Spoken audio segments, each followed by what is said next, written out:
Okay, everyone, welcome. Thursday night class, Thursday night Shir, Parshas Mishpatim. We will continue. We're going to start a new discourse, but it's in continuation to what we've been learning in the last three Thursday night classes. This class is called A Leap of Love. It's on the mimer. We will be learning the discourse in Shir Hashirim and the Song of Songs and Lekutei Torah on Shir Hashirim, where the Alter Rebbe on Daf Mem Beis, the name of the mimer is Hinei, Inyan, Medaleig alaharim. Behold, the idea of him leaping over the mountains. That's a verse in Song of Songs where it says, Koil Doidi, the voice of my beloved, Hinei Zeba, behold, he is coming. Medaleig alaharim, he's leaping over the mountains. So the last discourse we learned, we spent 3 classes on that, was called Shishim Hema Malachis. 60 are the queens, 80 are the concubines, and young women without a number. We were learning the meaning of that verse in Song of Songs. Now, this discourse that we're learning now is an explanation. It's a biur on that mimer. In some of the versions, it's actually called biur. Some of the versions of the discourse is called biur on. And the whole mimer is actually the same like when we learn a biur, where it says biur ala Inyan. This is the idea. It starts Hinei Inyan Medaleig alaharim, but it's really a biur on the previous discourse. A biur means an explanation. The Alter Rebbe expounds on things that he's explained earlier. So this is almost like class number 4 in the previous discourse that we've been learning. We've been learning the awesomeness of Torah. And we've been learning how there is a great chasm that exists between our entire reality. The reality of the worlds are existing all after a complete shutdown of God's existence. And there isn't even a tiny little crumb of the infinite translated into creation. Creation is like a whole new reality after God completely removes his true self. And a complete hiding of God's existence, of God's true existence. He dims himself down till he leaves nothing left. He retracts his light completely. And then he emanates a whole new type of an energy, a ray, which is nothing of his substance, nothing of the true existence of God. And from within that ray, that's the godliness that becomes part of creation, becomes part of our reality, part of the finite realms, which continue on to create and create and create the entire chain-like evolution of worlds, which is boundless and endless. And as if you can listen to class number 2, I got a little excited, and we did a whole journey into the galaxies, into the size of the universe. We weren't going into the spiritual worlds. We were just discussing the size of the physical universe, how boundless it is, how enormous, how incredibly spectacular. And yet that's the lowest of all these forms of existence. And above this world is an endless chain of worlds. However, the entire endless chain of worlds is created doesn't have a crumb of his true being.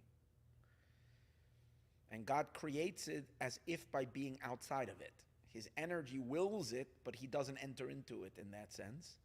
He's infinitely above his true self. And that's called the Soviv Kalam, and that's God's true light, his true energy. Then there is this nothing of existence, which to him the ray that later comes into create, that does enter and does lend itself into creation and become part of the creation, become like the soul of creation, and the energy that is like, you can say, is invested and part of creation. The entire incredible, awesome energy, producing such an awesome world, is from his perspective absolutely nothing. And therefore, so much so that creation to him is a non-event, as if it never happened. As we discussed. So there is an... So, and what are we? We're kind of caught. We're stuck. We have no other... We can journey. We can journey along in this boundless nothingness, but forever remain trapped in the nothingness of existence. We will always be after we will never be able to cross the chasm to God himself that's outside of this entire element of creation. And therefore, that means we will always remain swimming in nothingness. And that's where Sinai comes in, God's infinite kindness, and that's why we get all excited when we say, Koil doidi, behold, the voice of my beloved, he's coming. What does that mean? My beloved is the one that my heart yearns for. In other words, once someone realizes the absolute nothingness of all of existence, of all of creation, both the material and the spiritual, and one realizes its utter, absolute valuelessness, its nothingness, so the heart strives, or the heart yearns, or the heart desires, or the heart seeks to attach itself to what is really real, what really deserves to be yearned for, or really deserves to be connected to. And the good thing is that God wants to have a relationship with this nothingness that he created. That's the Torah. Through the Torah, God transmits his very self. God, through the Torah, Hashem transmits his very self down into our realm. We turn on the channel to the transcendental infinite light that is infinitely beyond creation. It is channeled into our narrow nothingness of existence through the Torah. And we were learning, in other words, we need a recipient to receive the infinite light and translate it into the world. Who is the recipient? The Torah is the recipient. And that's why the Torah is called the wife of God. Just like a wife is a recipient of her husband. And how does she receive her husband? By becoming one with him. And that's how she becomes one with him. And then she can transmit him. She transmits him to her children. She creates children that is an image of him. Image of her and him. But she creates children. So in the same sense, the Torah is God's queen. She's a recipient. She's the vessel. Well, that's the point. A woman is the vessel. And the man is considered the energy, and the woman is considered the vessel. So the Torah is the vessel that captures what is beyond creation, true existence. And in that itself we learned the Torah itself is divided into the queens, the concubines, and the young women. And we learned 3 levels of Torah. Mishnah are the queens, because in the Mishnah, God is very permanently dwelling. And the Mishnah captures are the vessels. What are the Mishnahs? The Mishnah are the vessels of God's emotions. Since there are 6 primary emotions, there are 6 orders of the Mishnah.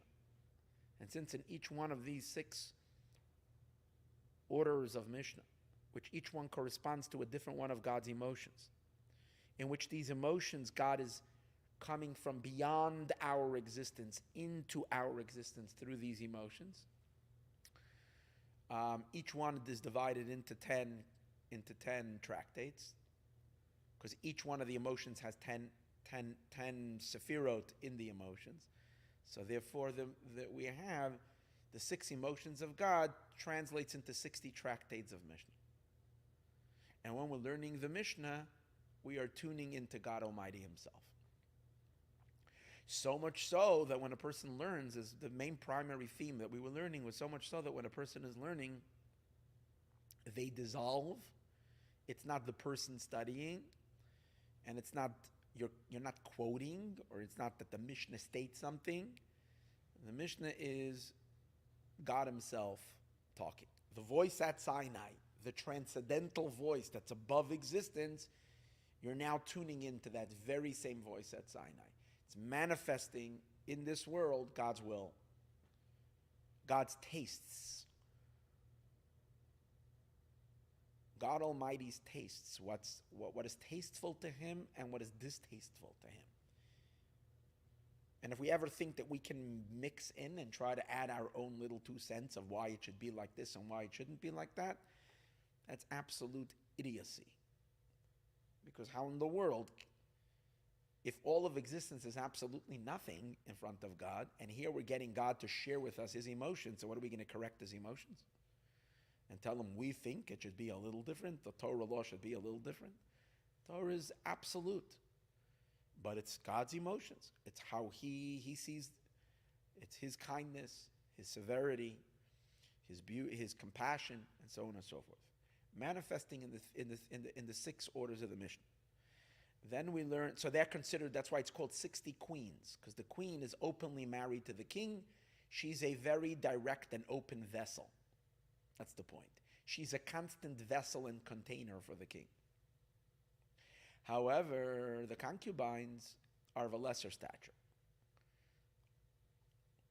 And we were learning that's the other level of Mishnah, the unedited version of the Mishnah. We say the external Mishnah, where there's a lot of Brisa.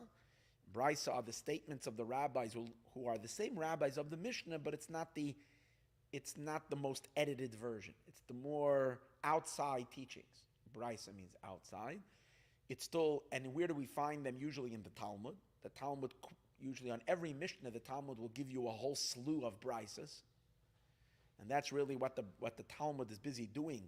It's continuously comparing the Mishnah to the Brisa and helping solidify the understanding of the Mishnah based on all these different Brisas by rubbing the Mishnah against the Brisas, doing comparative analysis between every Mishnah and every Brisa, finding usually for every Mishnah 6 or 7 Brisas in which it asks questions and bumps the Mishnah against this one and against that one until you gain clarity in the Mishnah. But that's where, if you want to know where you get to see the Brisas, that's where they are. There's also certain books of Brisa.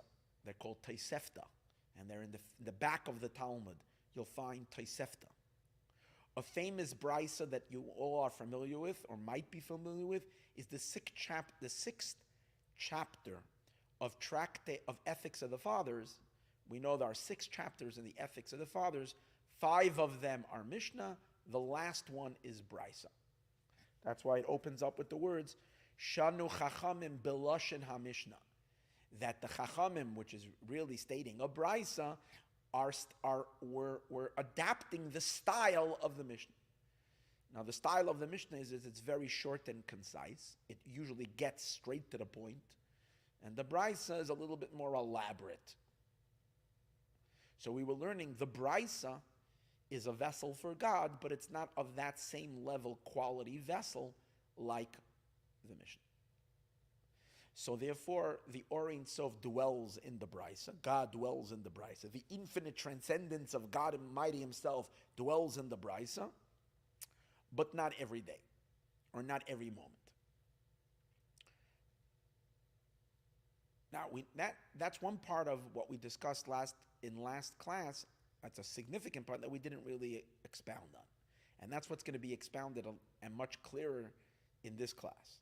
Because what does that mean? When you're studying the Brisa, Monday, God is inside of it, and Tuesday, he's not there. How exactly do you figure that out? What does it mean? As he says, the king only visits the concubine, leprakim, the words, at intervals. So how are you supposed to know? Is your Mishnah going to alert you? Are you going to have a Talmud? Are you going to suddenly start seeing neon lights, suddenly surrounding that Brisa, like the boom, boom, flashing Brisa? How in the world does someone know when God is in the Brisa when he's not in the Brisa? It's a hard situation. What does it mean he's there and he's not there? In the Mishnah, you can be rest assured. And why would you learn Brisa at all if in the Mishnah you'll always find him there? In the Brisa, he might be there, you might be traveling all the way to the Brisa, coming to see the king, and the king isn't there. So what's the point?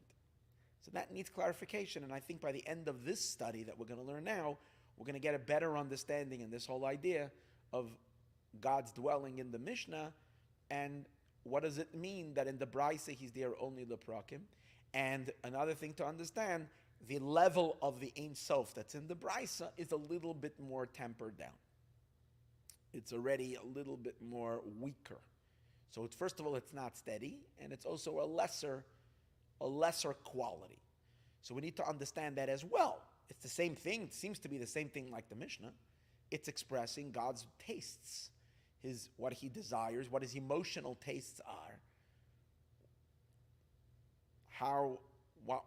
what things in the world he approves of, and what things in the world he disapproves of, in all different arenas of life.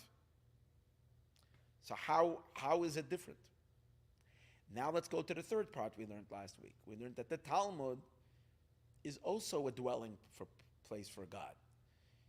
But the Talmud, when we say the Talmud, we mean the Talmud by doing all the, what is the Talmud? What's the Talmud primarily occupy? When we say the Talmud, we mean the Gemara, not the Mishnah. Now, in the broader sense, when we say Talmud, when you're going to buy a set of Talmud, for instance, and today you can buy them in English, Art Scroll, or Steinsaltz, there's actually two English versions, maybe even more, but I know of two. So you can go get there was another Talmud, I forgot the one, that there was an old one, also in English. In any case, so when you purchase a Talmud, the Mishnah is included in it. Because what the Talmud is, it quotes a Mishnah, and then it spends 2, 3, 4, 5, 6 pages where it analyzes the Mishnah and tries to explain the ideas. What it's trying to do is explain the thought process of the Mishnah. How did we get to that decision? What's the background? What's the behind the scenes? That's what the Talmud does. And as we said, by trying to clarify it, it takes Mishnah and compares it to other Mishnah first. Sometimes you'll find seemingly contradictory teachings in the Mishnah, so it does a analysis between the Mishnah. Plus, it opens up the door and invites in the Brises, which Brises, again, are the sages of the Mishnah, but the outside of the Mishnah, and does an analysis between all these teachings, comparing it to the Mishnah. But what is this Talmud seeking? It's seeking to understand the reasoning of the Mishnah. That's the main idea, to get to the reasoning. But let's understand something. When the Talmud comes to reasoning of the Mishnah, what it also extrapolates and deduces a whole bunch of new laws that come out of it. Meaning laws that are not stated in the Mishnah and not stated in the Braisa. Because once you fundamentally understand the reasoning of the Mishnah, the Talmud then can produce, based on this reasoning, comes out that this as well is forbidden, or this as well is permitted, based on the same logic and on the same reason. So it comes out that there's a whole bunch of laws that are not stated openly in the Mishnah, but these are laws from the Talmud, and they become part of Jewish observance. Because the way Jewish observance work, the conduct of Shulchan Aruch, the conduct of Jewish law works, is that anything that's stated as a law in the Mishnah and in the Talmud is accepted as we have to follow. Meaning to say, laws that were instituted later, after the Talmud was closed, that means a generation after the Talmud, when rabbis instituted certain laws, they apply only to their communities. They don't apply to the Jewish people as a whole. But whatever is stated in the Talmud is applicable to all of Israel, to all the Jewish people. Now, we find a lot of arguments amongst the latter codifiers of the law. When you have arguments in the Talmud, who do we follow? We follow him, and then you have 1,000 opinions, and it turns into a whole big mishmash. And for that, you need really brilliant scholars to be able to to know. But in any case, this is just an outline. So those laws that we discussed earlier that the Talmud extrapolates, they are also God's laws. However, and they come from what? From the deep analysis and background that we got from the understanding of the deeper understanding of the Talmud. So what he's saying is that these laws, when you study them, when you say them, each law is considered a vessel. Potentially God can dwell in that vessel, but the light of God is not captured in the vessel, although he's hovering over them. Some of divine illumination is reaching these vessels, or else it wouldn't be holy, and it wouldn't be considered Torah. But it's not in the same way like it's shining in the Mishnah. And that's why she's a full vessel. She's filled, the Mishnah is filled with God's light. She's the woman receiving her husband. However, the laws of the Talmud have a more distant relationship with the man, which in this case is God. So it's like a bunch of girls in the palace that they can potentially be upgraded to be a queen, potentially be vessels. But meanwhile, they're just there as what we might say contestants. That's the idea.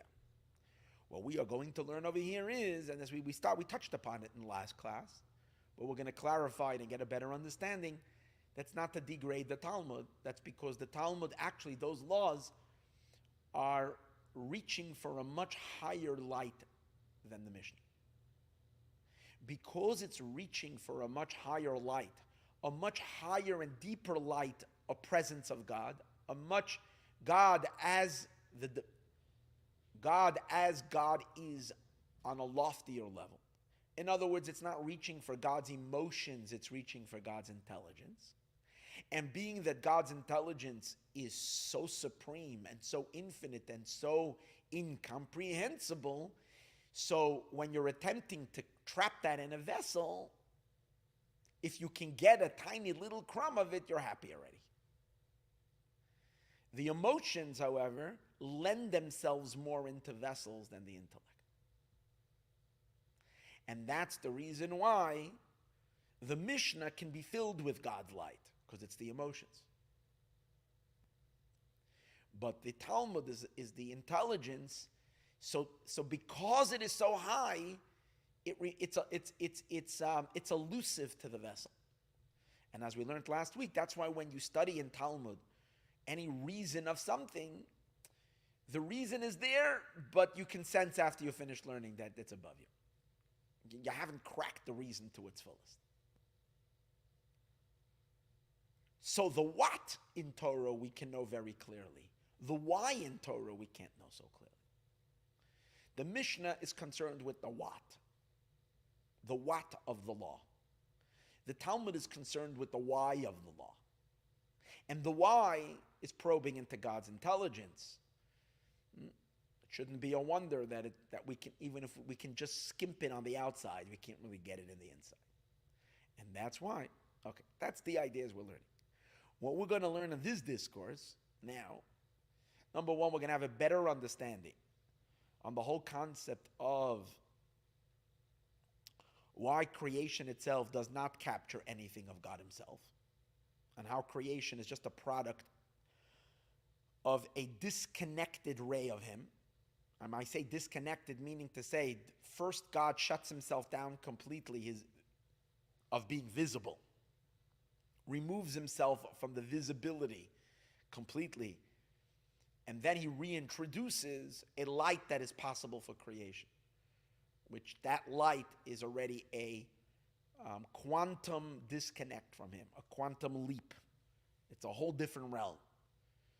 And we're going to get, and therefore creation on its own, how meaningless creation is. That's what we're going to get a better understanding in.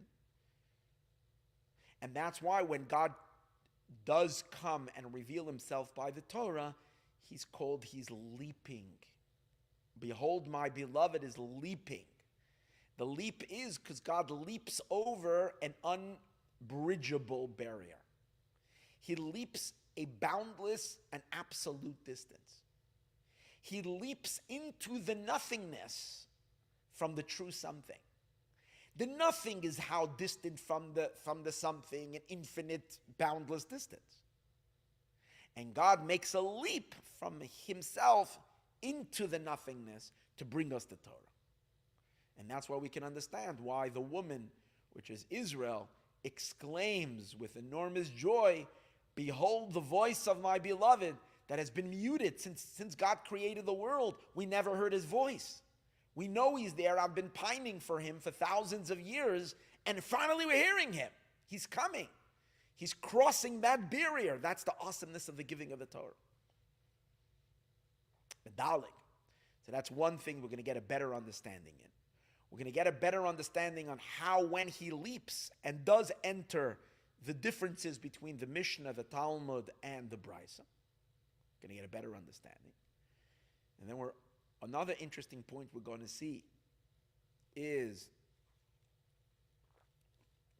how when we tune into the channel of God's beyond time, of his Torah, where we're just tuning in and allowing him to speak, we're going to appreciate that it's not just we're tuning into what is, but we're actually causing a greater. It's not just when we tune into Torah, it's not just where we are tuning into something that exists. The Torah is the Torah. God is flowing. God is with his queen all the time. He's at times, as we're going to explain, with the concubine. He's at times flirting, if you might say, with all the girls that are there. That kind of thing. He's there. And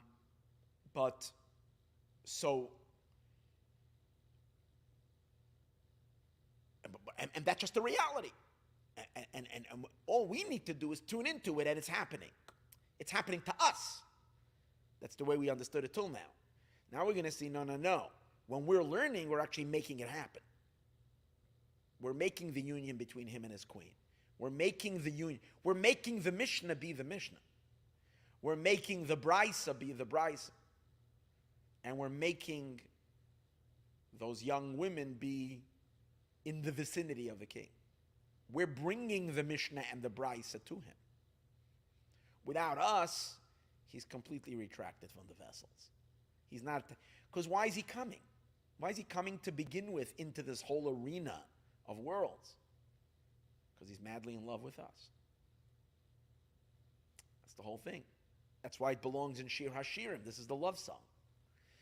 Because of Israel, because of the Jewish souls, because of the dove. Remember we said in the concluding of the verses, one is my dove. Because my dove is there and she's looking at me. And he says, just like doves look at each other, right? The dove is looking at me. And that looking, we might say, turning God on to want to come down into the world, we do that during prayer. Without prayer, there's no seduction on our end. And if there's no seduction on our end, he's not coming.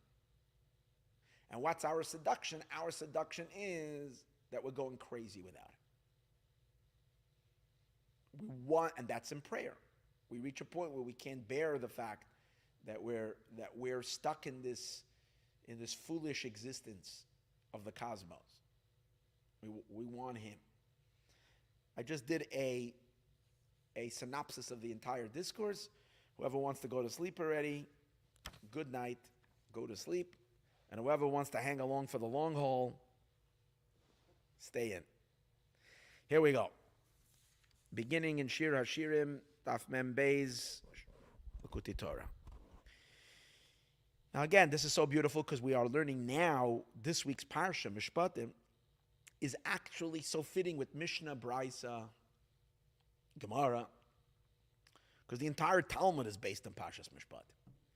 So Parshas Yisro, we had the divine revelation of the giving of the Torah. Parshas Mishpatim, we have the actual laws. So much of Torah is in Mishpatim.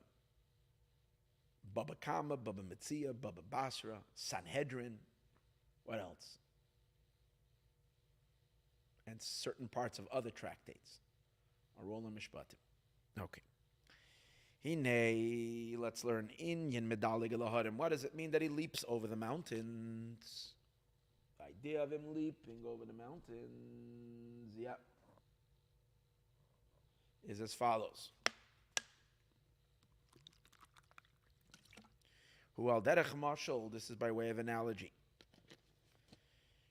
Sha'hefresh ben hilach ledilug, the difference between walking and leaping. Shemishu hoylech said this is an interesting point that we didn't see this in the discourse. What's the essence of a leap? He says Shemishu hoylech kedarkoi, when a person is walking normally, when a person is just strolling, walking, and he's going to say soon even when you're running. But if you're walking, what's the point? Your feet are touching the ground. The person's feet are always on the ground. And even at the time that he is walking. So again, if you're standing, obviously you have both feet on the ground. When you're walking, you pick up a foot.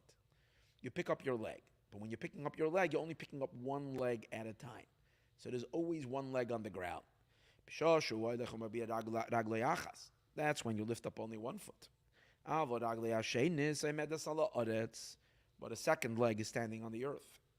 And even when someone is racing and running, then you're moving your feet at a faster pace, but you still have one foot on the ground all the time. But nevertheless, one leg, either the right one or the left one, is always on the earth, and the second leg is in the air. But the leap is that a person suspends his entire body into the air. And both feet are lifted up from the ground at the same time. And what does that create? That creates a space, and a vacant space between the person and the ground. In other words, there is a disconnect completely from the person and the earth. The avir and air bein raglov la'aretz, between his feet and the earth. And only afterwards, after you conclude the leap, when you land because of gravity, so you go back, now you're touching the earth. But there was a moment, maybe 3 seconds or whatever how long the leap took, or 2 seconds, where the person was completely disconnected from the earth. So this will be understood. Inyan Medaleig, the idea of the leap.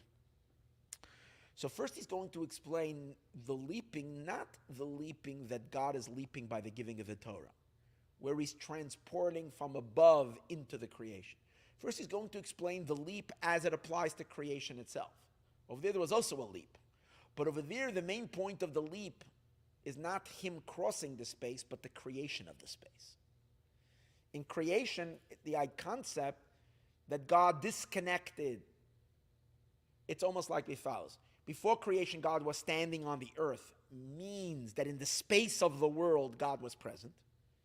In what would later be the space of creation, God was fully present.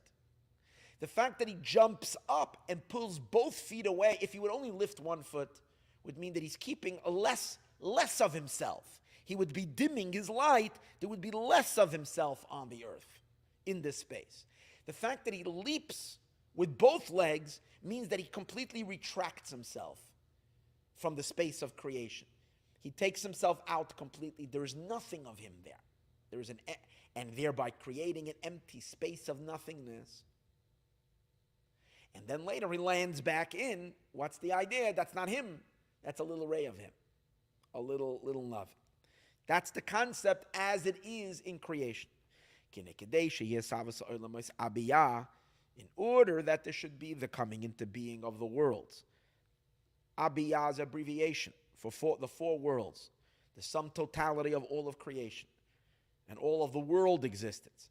Atzilus, which means the world of emanation. Bria, the world of creation. Yetzirah, the world of formation. And Asiyah, the world of completion. In order for these four worlds to come into being, from the infinite one, blessed is he. This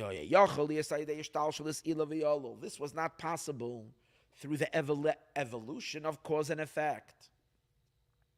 the evolution of cause and effect would never, as we discussed at great length in the last 3 classes, primarily the first 2 classes of called the 60 other queens. The worlds would never come into existence. And he gives a simple explanation, a simple proof to that. Since God is infinite, how can, if God would be extending who he is and what he is into the worlds, then they would have to reflect who he is, because there would be an extension of him. And who is he? Infinite. So they would have to be infinite. And since the definition of worlds is parameters and definitions, which is the opposite of infinite, for that reason, must be that the infinite does not carry over into the world. But we know that the infinite is responsible for the world. But that means that he withholds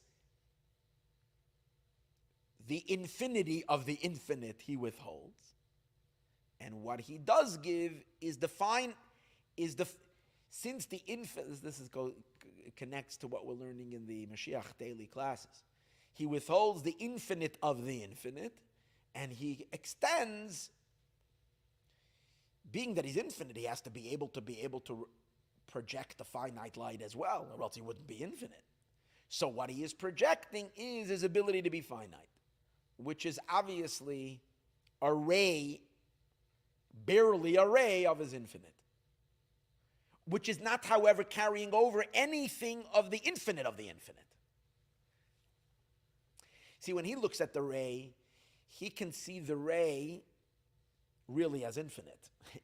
Because it's to him, the ray is what? Even the ray. To him, the ray is one of his infinite capabilities.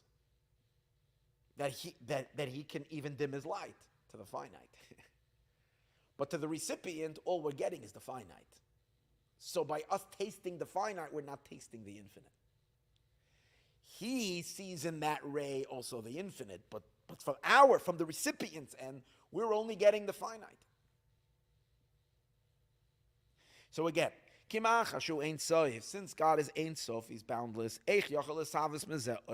how can a world come about if he would flow into the world? Even if we were to extend the infinite and kind of weaken it, but if we would weaken it with a progressive chain of weakening, slowly but surely weaken the infinite more and more and more and more, in its most dimmest form, it would still be infinite. Because it's infinite. That's its essence. Its substance is infinite. The infinity would never go away from it. So even if it would evolve and evolve and evolve and evolve, the last product would all be infinite. It would all have the taste and the flavor of the infinite. Because that's what if he would be shearing himself like a chain-like progression. Because when a cause produces an effect, the effect has a relationship to the cause. What does that mean? It has a little piece of the cause inside of it.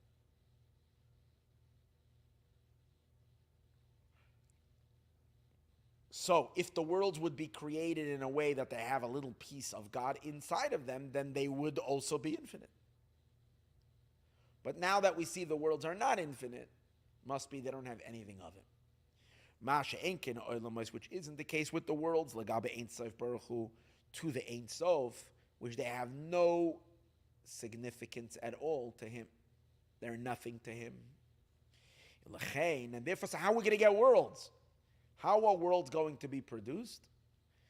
The worlds are going to be produced by a first withdrawal of himself completely.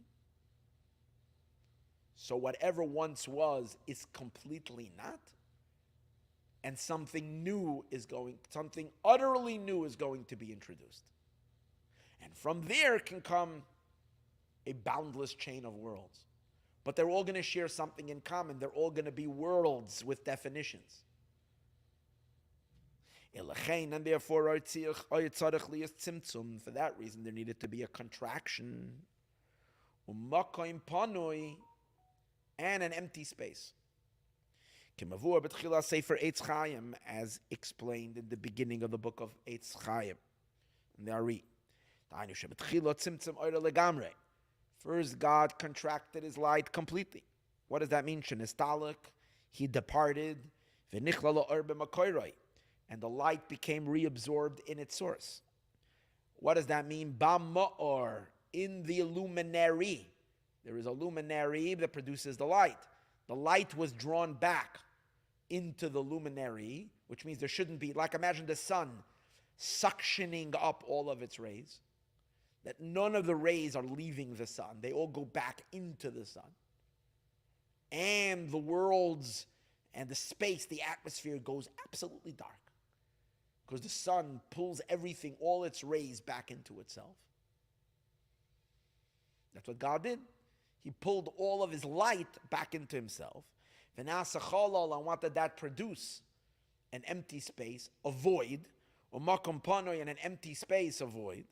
And afterwards, into the void, Nizgala was revealed, kav, a line, v'chut, and a thread. And what is this thread? And more than that, when God is reintroducing, very important, if he is reintroducing himself back in, then we're back to the same problem. Good, he pulled himself completely out, but in order to make something happen, he's got to invest, he's got to insert. So if he reinserts himself, even a tiny crumb of him, it's back infinite. So you didn't accomplish anything by pulling out. The answer is that when he reinserts, he's not reinserting of himself, he's reinserting a ray of his malchus. What's his malchus? Malchus means, as we discussed in the earlier class, kingship means relationship, which means his ability to be in a relationship with something, which means really his ability to be able to be finite. Because his ability to be able to be a king means to be in a king over something, which obviously must mean that there is a limitation in him.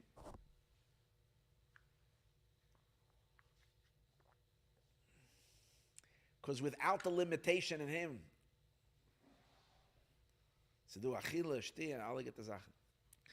without the limitation of him, there couldn't be a king. The king calls something else into existence. So what he's saying is the light that comes after the Tzimtzum Arishon, the infinite light that's reintroduced, is not the Or Ein Sof that captures some of the substance of God. It's only, obviously in the Or Ein Sof you can't say Malchus. He's gonna mention that in a minute. There's no spheres there. There's no attributes. As we discussed in the Mashiach class that I'm giving daily, those short little clips. In this level, there's only pure infinite light. But infinity must have the power to be finite as well, or else it's not infinite. But the finite power that's now in the infinite, it too is infinite. It's lost in the infinite. It's not. It's just one infinity. And what the Tzimtzum, you know what the Tzimtzum did? The Tzimtzum did, it separated the infinite from the infinite, and it clarified and brought forth and made it be distinguishable, the finite ability of the infinite. That the finite ability of the infinite should stand out, and that's the kav. And that's what we mean. It's coming from the malchus. The malchus is the potential that was in him even before the tzimtzum.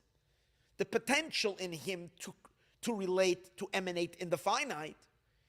But that potential is still malchus of Ein Sof. In Ein Sof, there's no malchus. It's just Ein Sof. Who are you going to be a king over? Ein Sof means he's everywhere and everything. He can't be a king. But it means hypothetically he could be a king if he wants to. So that's the Malchus. But that Malchus wasn't pronounced. The Kav, the line and the thread that is now emanated, that's actualizing the Malchus. Actualizing the kingship. So, but what is this? This is Gevul. This is limited. If it's limited, it's only a ray of him, it's nothing of him. So what we're really saying is creation doesn't have anything of the Eberster. Nothing, zero. It has a ray of his Malchus. This all is an introduction. See, why do we have to be so philosophical? Why do we need to know all of this? It's important. Because only through this can we seek what's real. When we first dismiss all the stuff that we're usually excited about, and we're usually clamoring to get a little peace, we use all of our emotional and mental energy to increase our portion of life. We always want more. We want more experience. We want to read more and know more if you're an intellectual. And you want to indulge more if you're an indulgent being in all the indulgences of existence. But when it really clicks, and for those who think that we really, when we learn this, it seems like, we're saying this so many times. But the proof is it hasn't hit us yet, because if we would have hit us, we would have dropped everything a long time ago. The fact that we're still attached to everything, because we haven't need this amazing thought the Alter Rebbe is trying to hammer home has still not hit us. We still didn't really get it. And this is what we need to practice a lifetime during prayer. To really, really internalize this idea. And then we lose all desire for worldly matters. And we become completely obsessed with only one being. Is that the truth of God's infinity should reveal itself in our soul. And that's what we're going to say. That happens when we study Torah. Okay. V'loi me'etzem again. V'ores hakav, and the little bit of the ray, who me'malchus the Orein Soif, is only from the malchus of the Orein Soif Baruch. We're holding in the 3rd chapter in the beginning. V'loi me'etzem Ein Soif Baruch Hu, and not from the essence of the Ein Soif. And he explains, the im hoyu agilu matzmusa yizbarach, if there would be a revelation from the essence of him, if God would reinsert of his substance of who he is, we would be back, it would be a catch-22. We would be back into a reality of what? Of him.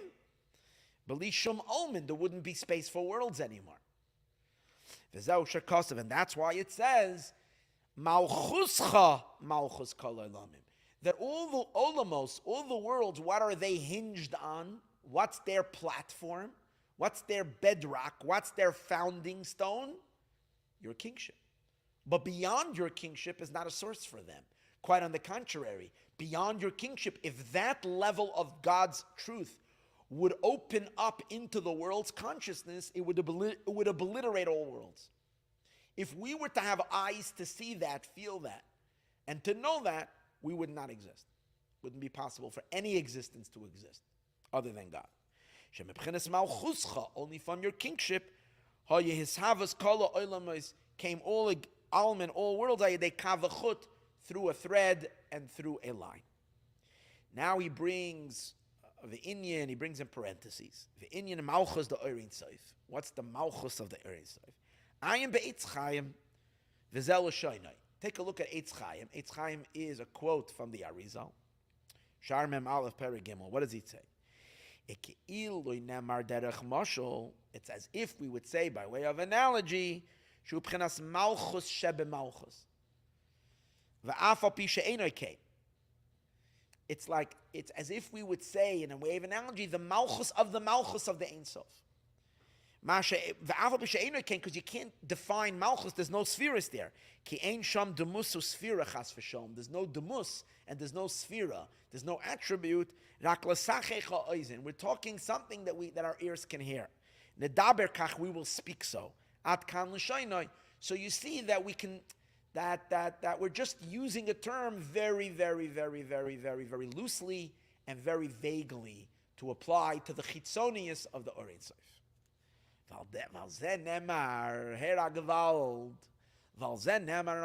And this is what it says in the pasuk. Koil doidi, behold the voice of my beloved. Medaleig, he is leaping. So now we understand what the leaping is. What do we mean what the leaping is? Now, what does it mean by Torah God leaped? Creation comes by God withholding everything. Torah is by God reconnecting and so when you're leaping, what are you leaping? You're passing through that space. That's the point of the leap. First he leaped to create the space. Now he is leaping to pass through that space and introduce himself into, but where is he introducing himself?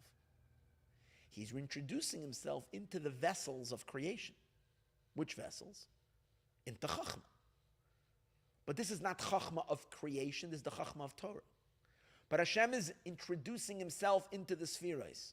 First he brought the Spheros. The Spheros are a product of what? Of the Kav, of the little nothing of the light. But that's the Kav on its own. See, that's the whole point of, that's the Shekhinah on her own. The whole Kav is called Shekhinah. The whole, really all the Spheros, even Chachma is all part of Shekhinah. It's all part of the little dimmed light that creates the whole hierarchy of creation, the whole system of creation, the whole evolution of creation. It's all Shekhinah. What's the Inyan of Matan Torah? God's marriage.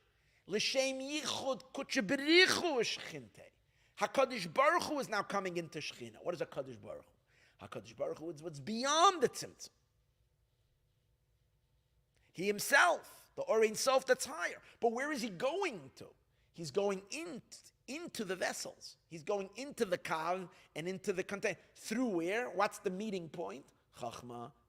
And that's why Torah comes from Chachma, my Raisa. Into the Torah he reveals himself. Hinei, and Torah is saturated with who? The Torah is saturated with with God himself. This is what it says, behold, the voice of my beloved, he's leaping. Torah emerges from Chachma. But as explained in Chassidus, the Torah is not of Chachma, of wisdom. The Torah emerges into the reality of the worlds from wisdom. But what's really inside the Torah? The infinite beyond wisdom. The true existence of God is in the Torah. The Torah comes from Chachma. His galus and the revelation, the hamshacha and the drawing down me oirein soif from the oirein soif baruch hu libchinas chachma, and the drawing of the oirein soif from the oirein soif to transport himself into chachma ba b'chinas dilug davka. That's taking a leap. Shaharei, why? Tzarech liyas mekoydem chalal makam panui. First there is an empty space, and an empty space. And afterwards only can come the kav, which is where the chachma is produced. This is a leap. Like a person leaping. First there is a space and an empty space. And there is air bein raglav la'aretz, between his feet and the earth. And afterwards yamdu raglav la'aretz. And afterwards he puts his feet on the ground, which isn't the case in the walking.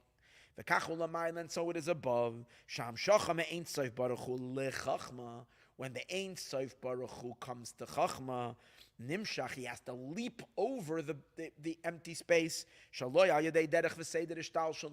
It's not through the manner of Seder Ishtalshalos, of evolution. Kilosh and Ishtalshalos, because the meaning of Ishtalshalos, which means Ishtalshalos means the chain-like evolution of worlds, Hukamay Shalsheles, that's like a Shalsheles. What's a Shalsheles? A chain, where one link of the chain is connected to the next link of the chain, where there is no interruption, there's no space, where there is no chain, one thing interloops into the next. Masha Enkem be his Galus Anal, which isn't the case when the Orein Sof is now first producing Chachma. It has to hide completely. And then when the Orein Sof is vesting itself in Chachma, it has to jump over this empty space. It's not connecting like a loop. It's going from here, skipping over the place. And the coming of the worlds from the Ein Sof, the light needed to depart completely. And the light needed to be elevated upward. And then can come the revelation to Chachma, derech kavachit chut, through the line and the thread. And this is the leap. However, this whole idea of the Ein Sof, what's it called again? The relationship of the Ein Sof to the world, which we explain comes through a complete block, an ending of the Ein Sof, and then a quantum leap in order to create the worlds. That's between the Ein Sof and the worlds in general, including the highest world. Between the formation of the concept of worlds, even the highest worlds, is an absolute barrier. However, once we're dealing with worlds, even the sublime godly worlds, since they are worlds, which worlds means they have already context and they have definitions and they have parameters, from there is a whole chain-like progression of worlds where the other worlds stem from it through a chain-like progression. From there and downward, it's no more a quantum leap. It's an evolution.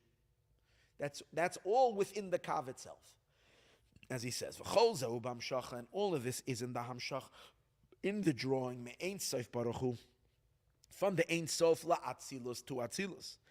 Avol kol Hamshachas ba'olam abiyah, but all of the Hamshachas, which means, but all of the drawing down, once God introduced himself into Atzilus, to come, and then the energy has to downgrade into the next world, into the Olamos, into the worlds, Abiyah, Atzilus, Bri, Atzira, Afilu Ma'atzilus Libiyah.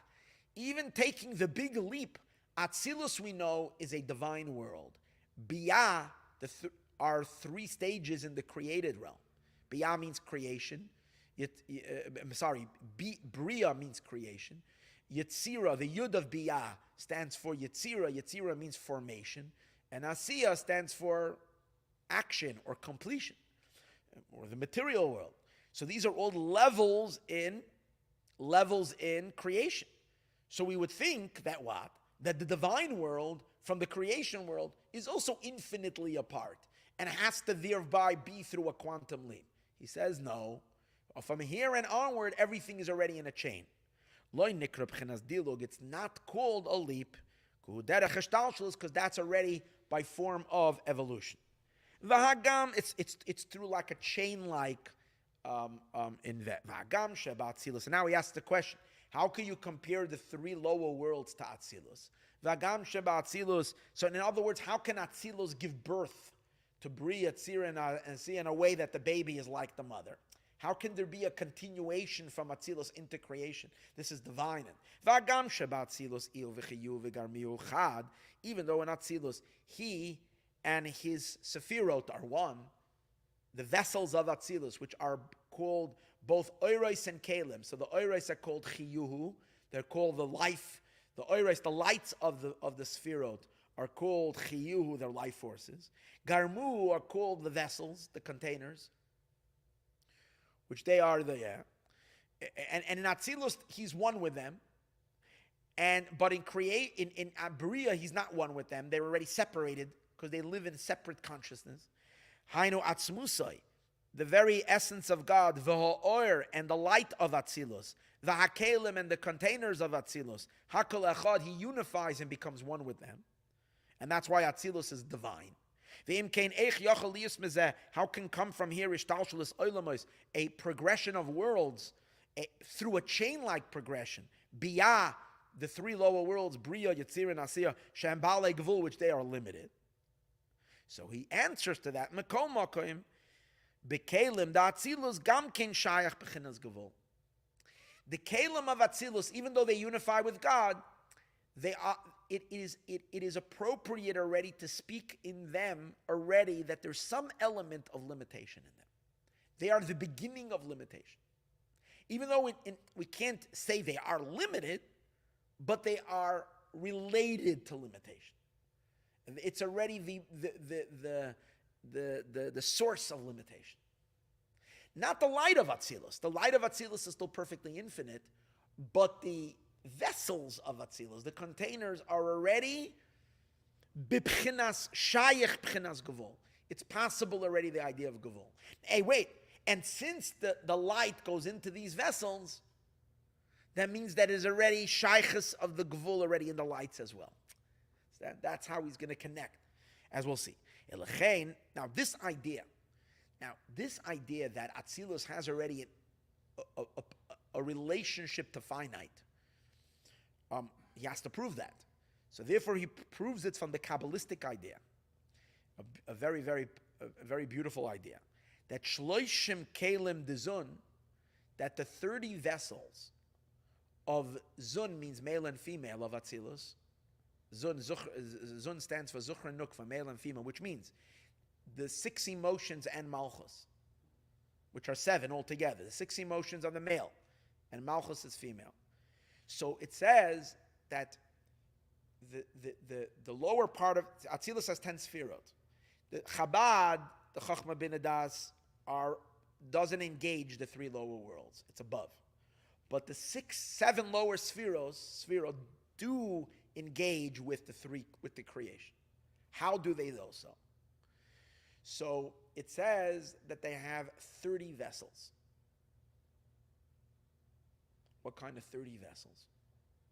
The 30 vessels of Zuchra Nukva. Why 30? Because each, in the Sphirot, there's lights and there's vessels. But every vessel has the inside of the vessel, the middle of the vessel, and the outside of the vessel. So vessels could be seen on 3 levels. So you have to make already times 3 on each vessel. But it's the vessels of 7 spheroids. So 7 times 3 is 21. How do you get 30?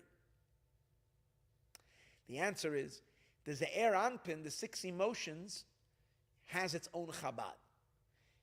Meaning, the Ze'er Anpin is not just 6 emotions without an intellect. It has an intelligence. It's not the Chabad, what we call Chachma Vatzilus, Bina Vatzilus, and that. They're a category onto their own. They're much higher. But in the Ze'er Anpin, which are the emotions, there is the intelligence of the emotions. Comes out that Ze'er Anpin has 9 Sefirot and Malchus is the 10th. If all of them have Kalim and all of them have 3, so 3 times 10, they're called the 30 vessels of Atzilus. So it says that the 30 vessels of Atzilus like this. The Kalim of Atzilus become the Neshama for Bria. Yetzira and Asiya.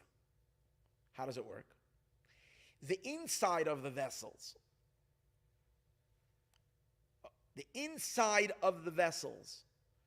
of Atzilus, of the 10 spheres of Atzilus, the inside, which means the highest level, the part of the vessel that's closest to the light, becomes the neshama to the world of Bria, to the 10 spheres of Bria. Becomes the light. In other words, Bria has a much lower level vessels. It's creation already. The vessels there are much thicker and much coarser. But in them flows a divine energy. The divine energy is not the same energy level that's in Atzilus. It's the vessels of Atzilus become the Or, become the Neshama in Bria. Follow? The middle vessels of Atzilus, the middle of the vessel, becomes the Neshama to the vessels of Yetzirah, to the 10 spheres of Yetzirah.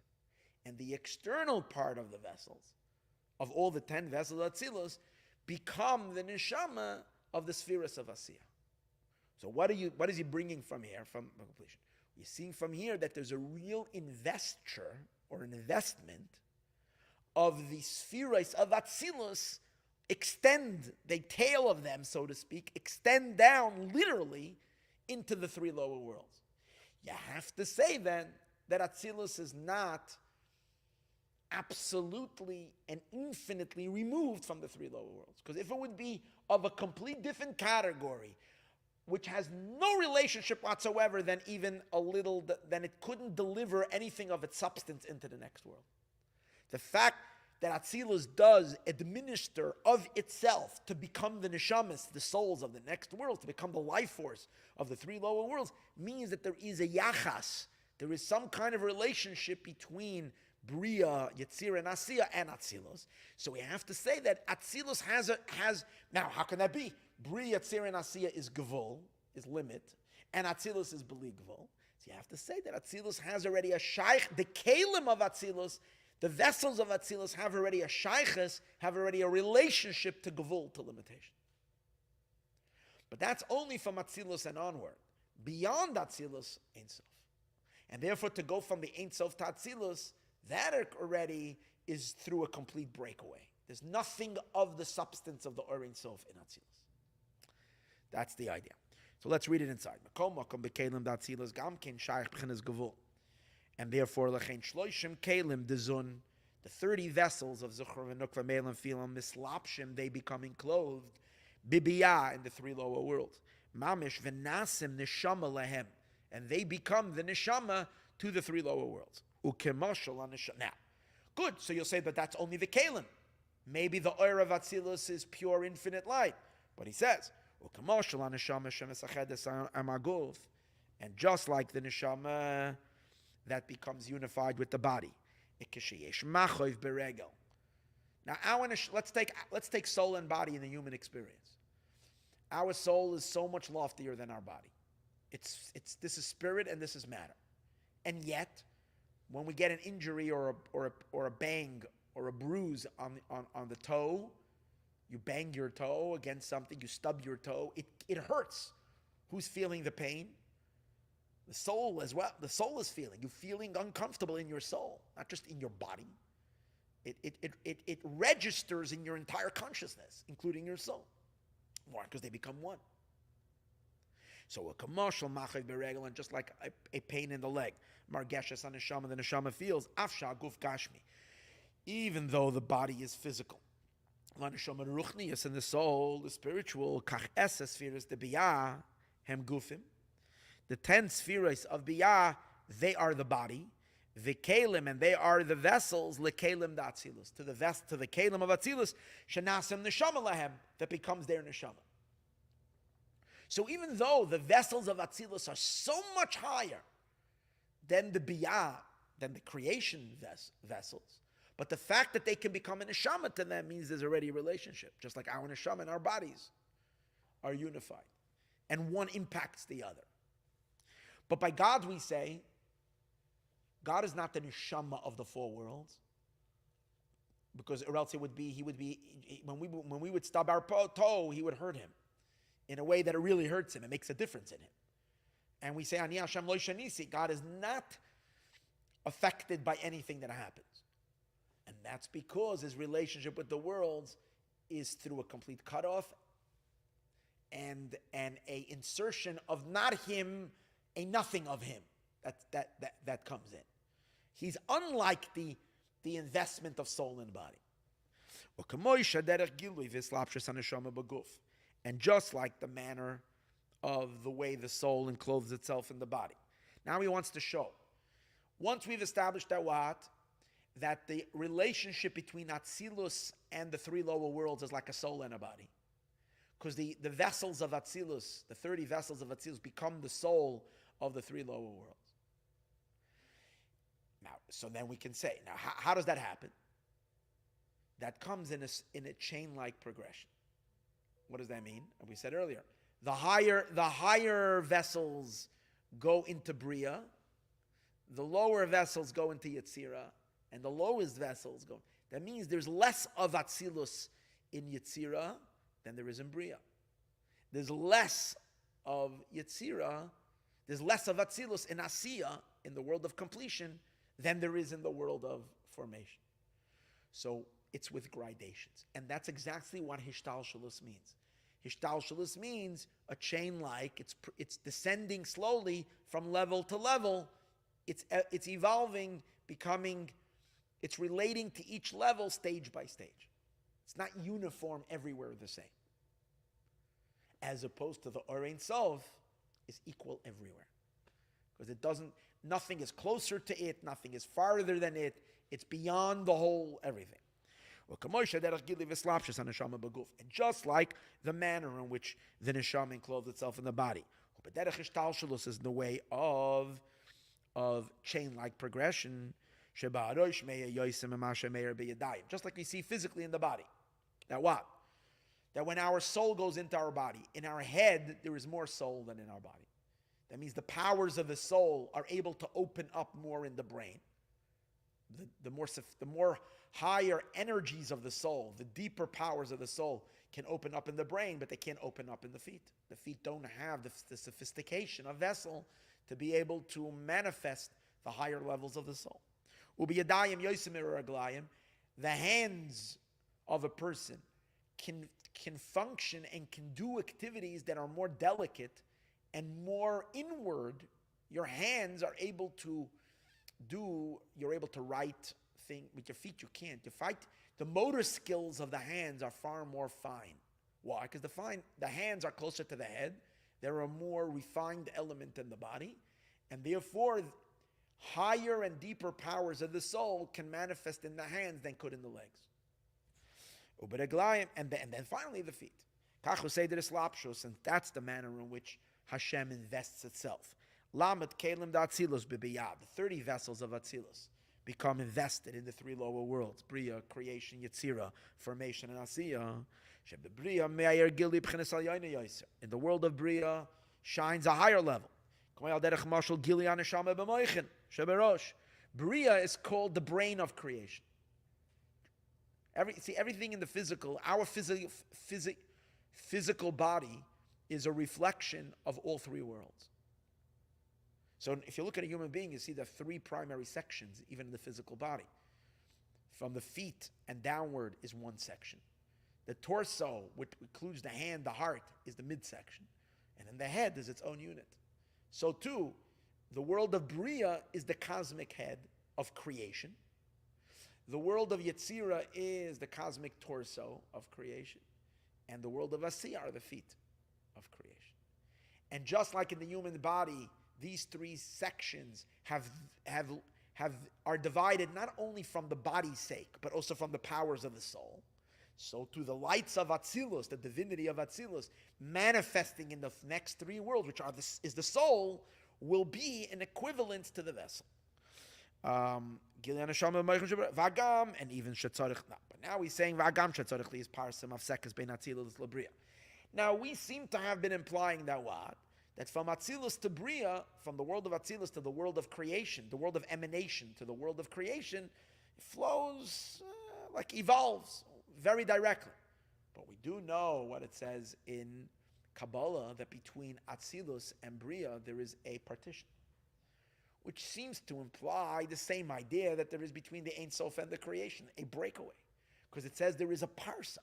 It's not that it contracts, it dims itself. Dimming of the light is not enough. There has to be a partition, a great wall, a barrier. So it would seem to imply that there is a barrier. How come we're saying that it's not? From Atzilus and onward is evolution. So he explains, even though there needs to be a parsa that separates between the world of emanation to Bria, nevertheless, you can't compare that to the first tzimtzum. You can't compare that to the contraction of Makam Panei and the empty space shebein Ein Sof Baruch Hu la'Atzilus. It's incomparable to the space that exists between the Ein Sof and Atzilus and the world of emanation. Shua Nikra Dilig, which is called a leap. Ein parsa Nikra b'shem Dilug klal. The parsa is not called a leap at all. Compared to that, the parsa, even though there is a parsa there, which creates a bigger interruption, but it's still considered evolution. Parsa, and he explains, the parsa kamoy oira meir derech hamasach. Parsa, which is the partition, is similar to light that shines through a curtain. Next week's parsha, we're going to learn Truma. We're going to start learning about the building of the tabernacle. We're going to learn about many curtains. And the point of these curtains were similar to the parsa that there is between the worlds, these partitions. So when you have a very, very strong light source and you put a curtain, if you have a light open in a bathroom, a a strong light, and you don't have a door, but you just have a curtain, and you have a room, there will be some light coming through.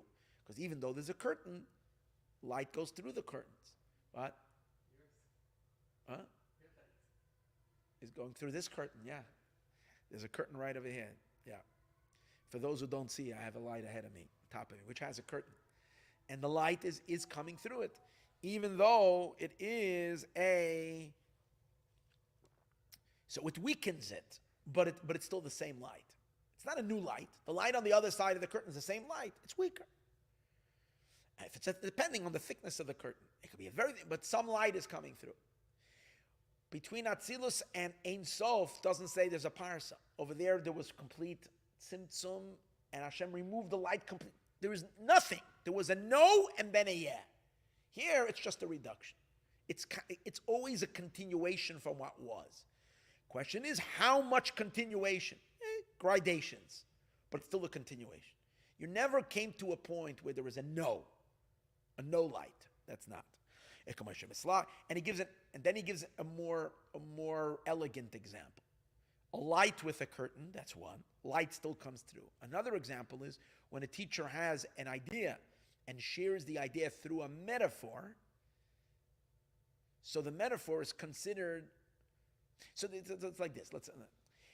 When a teacher has a student, not always do you need to use a metaphor, but a teacher always has to bring the ideas down. You always have to do that. You always have to dilute it. But if the students are sort of on par with the teacher, it's enough just bringing it down. Then there are times when the students are so far from the mind of the teacher has to create a metaphor. He has to package it in a metaphor. A metaphor is already a block. Because so far, suddenly you're not talking anymore in the sugya, you're not talking anymore the concept. You're speaking about something else completely. So it's a block. But it's a block that through that block the light will come through. It will be a much dimmer light, but you'll get it. Without putting it through the curtain, it would be too bright. It would blind the student. So the student needs to receive it through a metaphor. But the metaphor is illuminated with the light. The metaphor doesn't cut off the light completely. And then after you understand it through the metaphor, you're understanding the very idea the teacher said. A student that understands it through a metaphor will get, in the beginning, the metaphor will be very, very, very blocking. But after a long time, and they sit with the metaphor and they squeeze the metaphor out until they really get the idea, they can even reach a point that they discard the metaphor as if the metaphor was never there, and they were experiencing the very light that the teacher had. So you see, it's the same light, it's just weakened. That's the idea. And just like the seichel, the idea goes into a garment of a metaphor, even though it's a concealment, nevertheless, or it wasn't a departure of the entire light. On the contrary, the essence of the light continues to shine through the partition. The light goes through the partition.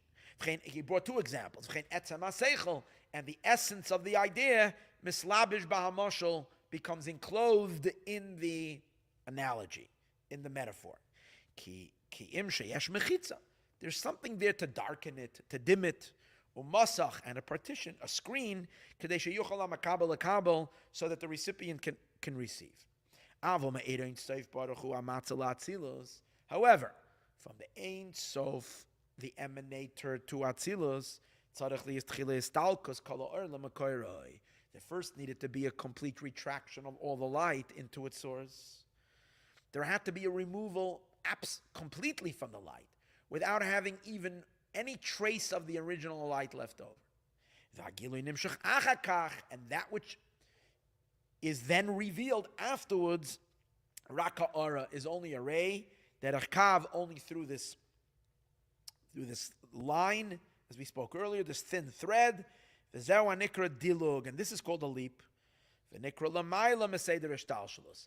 It means above the order of evolution. It's not following an evolution from cause to effect, where one thing evolves into the next. Okay, So this is chapter 1 in the discourse. And now we're going to learn chapter 2. So chapter 1 is, there are 3 chapters in the discourse. And now we're starting chapter 2. Now from Atzilus and onward is called, he fills all worlds. That means when we say that God fills all worlds, filling the worlds means that God adapts himself to each world and to each place that he's in, like water that fills a cup. The filling of a cup means you can only put as much water in the cup in accordance to the capacity of the cup. So when we speak and we say in the Zohar that God fills all of creation, that is the godliness of this thread. It's the godliness of Atzilus and onward. That is already the 30 vessels that we spoke about. That is measured, it is contained, it is enclosed, and that light is affected. Like we said before, a soul gets affected by the body. That light does get affected. That's why we say that the Shekhinah has pain from the various different things. It does affect. But on the other hand, we say God has said, I'm not affected. And the answer is, it depends what we're talking about. If we're talking about the little tiny ray of God that it does get invested in the world, yeah, that gets impacted and changes, and so that's Mamala Kalam. But then there is the Soviv Kalam and God's essential light that is above all worlds. It's everywhere and it's above all worlds. That is not limited by the worlds in which it is in, because it's everywhere. It's everywhere not because the worlds have it, but because it's nowhere that it's not. And therefore it's in the worlds as well, because there's no place devoid of him. But he's not in any way conditioned to the worlds where he finds himself in. He is still as limitless as he is. And that light is not impacted by anything in creation. It's not contained in it. It's not, and we call that encompassing all worlds. When we say encompassing all worlds, it encompasses all worlds absolutely equally. No one can behold him, even the highest, most refined spiritual existence.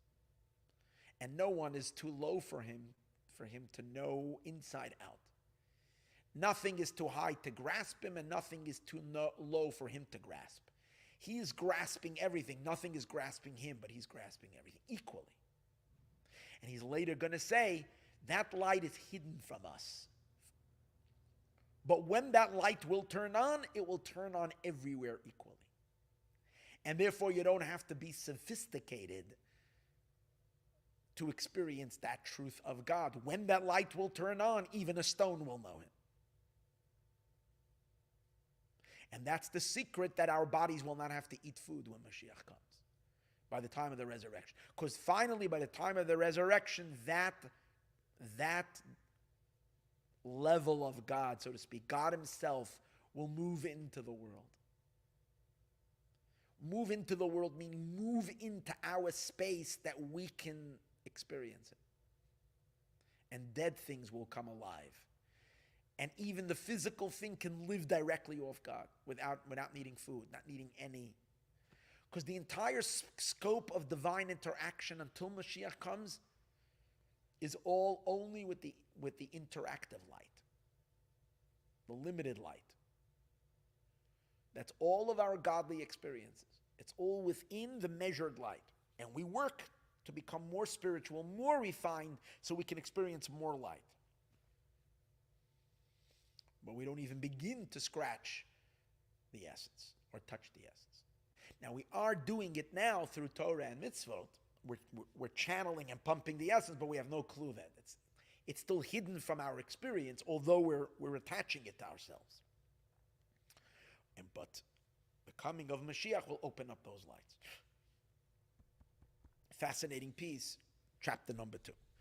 From Atzilus and below, Nikra b'Shem Mamala Kalam, and that's called the filling of all worlds. The derech hishtalshelus, and the way of chain-like progression. And the reason, and now he's going to explain why it's called Memale, why he fills, because he explains. Because the vessels of Malchus, they are the soul, as we spoke earlier, of the 3 lower worlds. Remember we said that the vessels of the spheres become the... I made a mistake earlier. I was saying that the 30 vessels are the vessels of the male and female. Really, and we said there's 10 because there's a Chabad there as well. It's because the term he used earlier was the kalim of the zun, of Zuchra Nukva, become the neshama of. But really, if you break it, that wasn't a mistake, but if you break it down more specifically, the real vesture into the 3 lower worlds is only Malchus, only Shekhinah. Malchus is called Shekhinah. Only the Malchus of Atzilus goes down into the 3 lower worlds. However, the Malchus of Atzilus itself doesn't have, Malchus is the moon, she doesn't have anything of her own. So it's the input of the masculine spheres that he delivers into Malchus, giving her content, then her vessels transit. She has 10 vessels because she has 10 spheres in Malchus. So the 10 spheres of Malchus have the external vessel, the middle vessel, and the internal vessel. They become the neshama of the 3 lower worlds. However, although it's only the Malchus, since Atzilus in general is part of the Mamalik Alman, the whole Atzilus, but isn't it only Malchus? No, because the six or 10 spheres all flow into Malchus. How does Malchus have Chesed? The Malchus of Chesed, the way it works is like he's going to explain it as follows. Every Sephira of Atzilus is a composite of all the other Sephirot. So Chesed, for instance, kindness, has Chabad, which is Chachma Bina Das, wisdom as an intelligence. Then there is the Chesed of the Chesed, the Gevura of the Chesed, and finally in Chesed there is the Malchus of the Chesed, which would mean the words of kindness. There's kindness, there is the words of the kindness. Malchus is always communication. The communication of the kindness. It's the Malchus of the Chesed. The same is also Gevura. Gevura has 10 spheres. The Malchus of the Gevura is the communication of the discipline. Fine. So the way it works is as follows. The Malchus of each sphera, of each attribute, of the masculine attributes, when they are transmitted to the attribute of Malchus, they build up the Malchus. So that means like this. How does Malchus receive kindness? From the Malchus of Chesed, it becomes the Chesed of Malchus. It becomes the Chesed in the female attribute. The Malchus of Chesed, when the Chesed transmits to his wife, to the Shekhinah, his Malchus of his Chesed, it becomes by her the Chesed Shebe Malchus. When the Gevura transmits to Malchus the Malchus Shebe Gevura, it becomes in Malchus the Gevura Shebe Malchus, the Gevura element of Malchut. And so it is in all 10 spheres.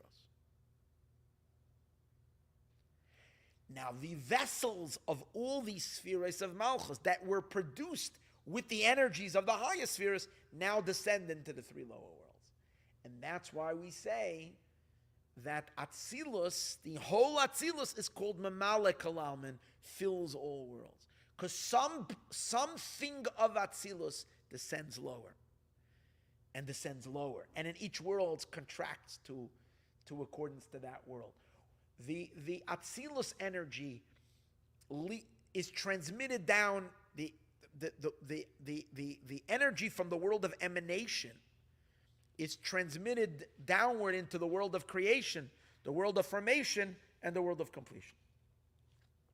Each one in accordance to its capacity. And the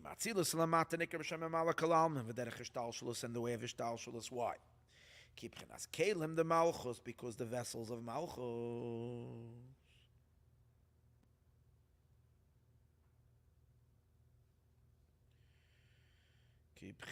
Kalim the Malchus, because the vessels of Malchus. Hemchenes biyadis. This is the bria tzir nasiya. Upchenas malchus, and malchus mekabelas mekol esas spheres. And malchus receives from all the 10 spheres the atzilus of atzilus. Ki yadua, as it is known, shemepchenas malchus the chesed, from the malchut element of kindness, the atzilus of the world of emanation, naaseh, that becomes chesed, the kindness, the malchut of kingship, the atzilus of the world of atzilus. U'mesfiras malchus the gevura, and from the attribute of malchut of the gevura, the atzilus of the world of emanation, nasa, that becomes gevura, the malchus, the gevura element of the malchut of atzilus of atzilus. So therefore, what does that mean? That the entire atzilus is translated into bria tzir and asiya via the malchus. Obviously, it's a very distilled energy, but it's still the energy of atzilus. And therefore, we can say that atzilus is memale, fills. That's why you can say on general, on the entire world of atzilus, that it's memale, it fills all worlds. Even though the 3 lower worlds are real creation, and therefore they're really limited. Yet, in 200, there is 100. What does that mean? The sages say that 200 includes 100. What that means is that in Atzilus, it has within it already the seeds of the 100, which means the lower worlds, which are much less, they are there already in potential that could be produced from it. And they can evolve from it.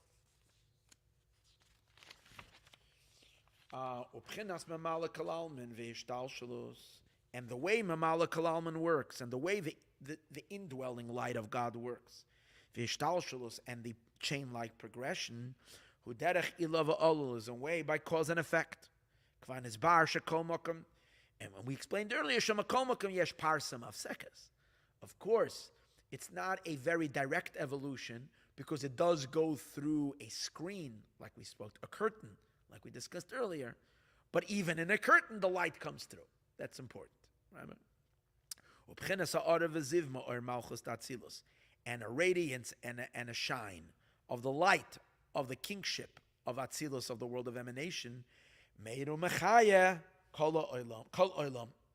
illuminates and vivifies and enlivens every world.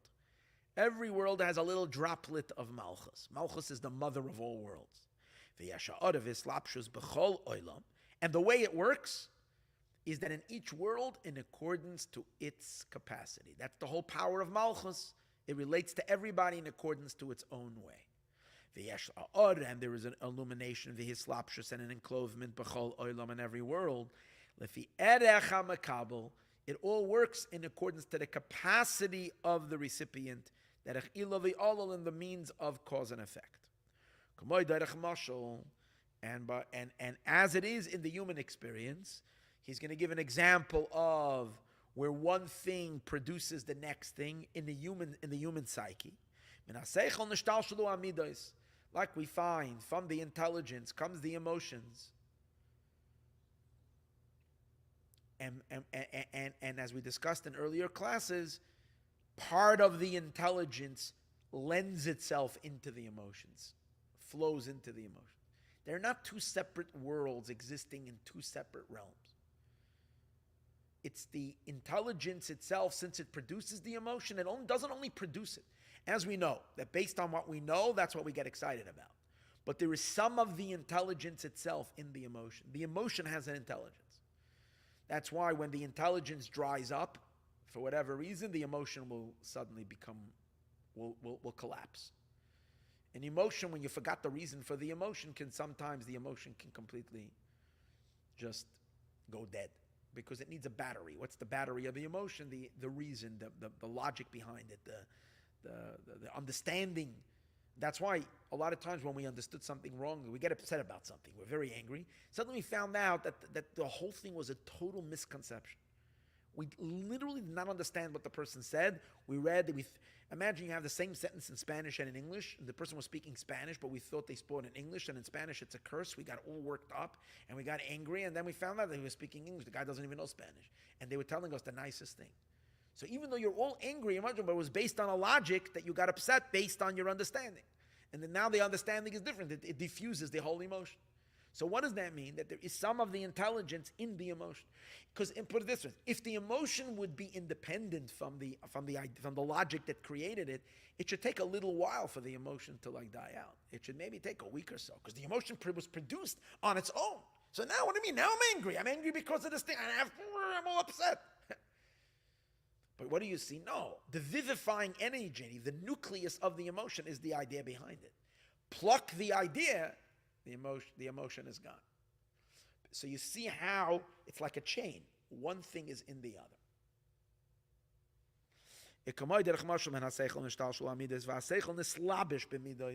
And the reasoning and the intellect is enclosed in the emotions. And then from the emotions it goes into thought, and emotions go into the thought. It's not only based on my emotion, that's what I think. The emotion is oozing into the thought. The emotion, the very emotion itself is flowing in. The thoughts are pumping with the emotion. The tail end of the emotion is going into the thought that's thinking. And from the thought comes the speech. So speech is not only following a person's thought. The words of speech themselves have some of the thought inside of it. The lower part of the thought is in the words. It's contained in it. It becomes the soul of the words. And then a maisa, an action. And now he's going to take the biggest leap, but still a chain. You can write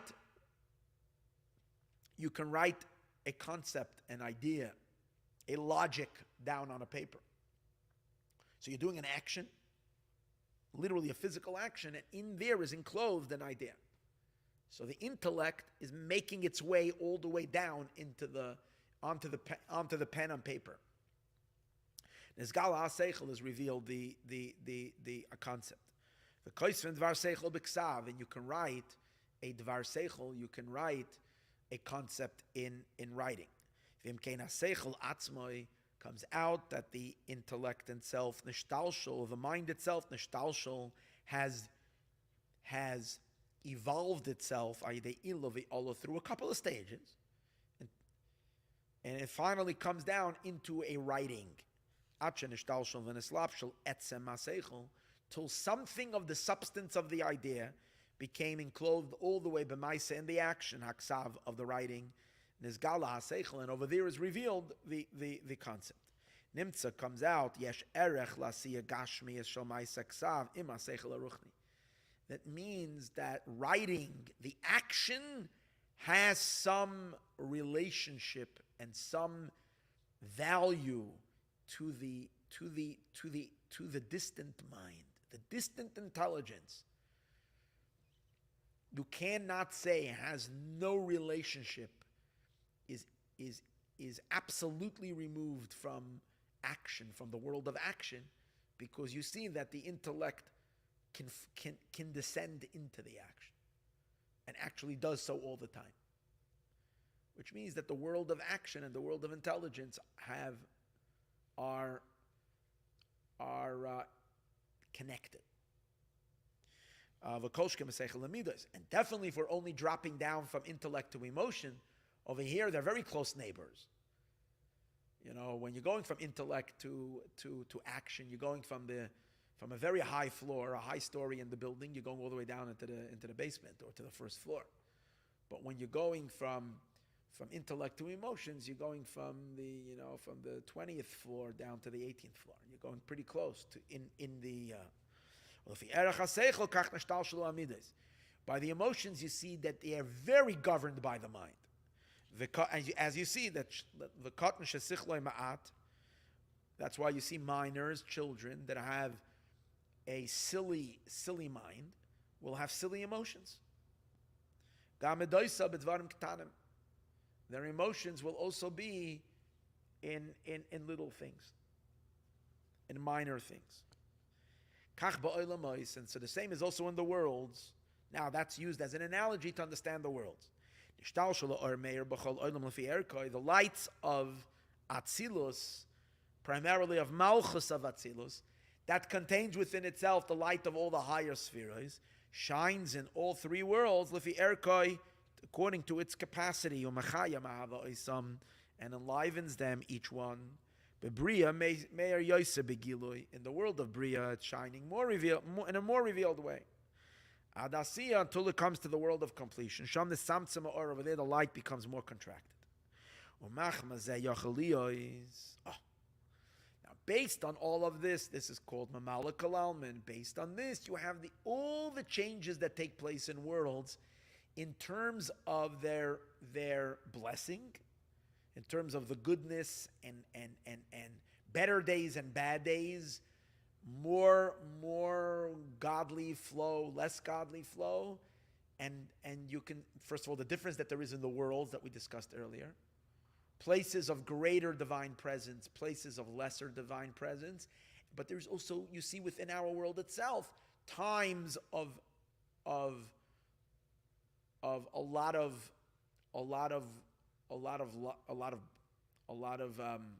blessing and times of darkness. Like we're going to see, the time of the temple stood, the worlds were on a much godlier state. We're blessed with enormous blessing. During the time of exile, there's a lot of hardship, pain, and suffering.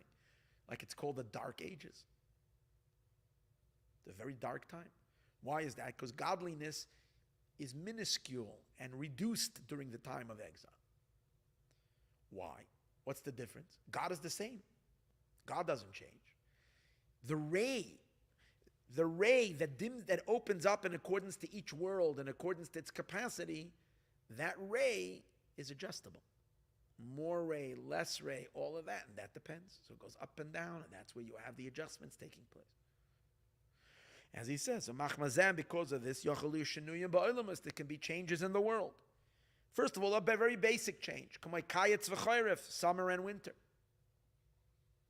So winter is barren. Summer is full of life, just physically. Walk outside. Spring is full of life. All the trees are growing. There's greenery. Everything is out. Winter is cold and barren. It's almost like a withdrawal. It's almost like God is like the whole world is in hibernation. And it's like God is also sleeping. The soul of creation went to sleep. Everything is silent. But everything is being prepared for the great new growth that's going to grow. But still, it's a silence. It's a withdrawal.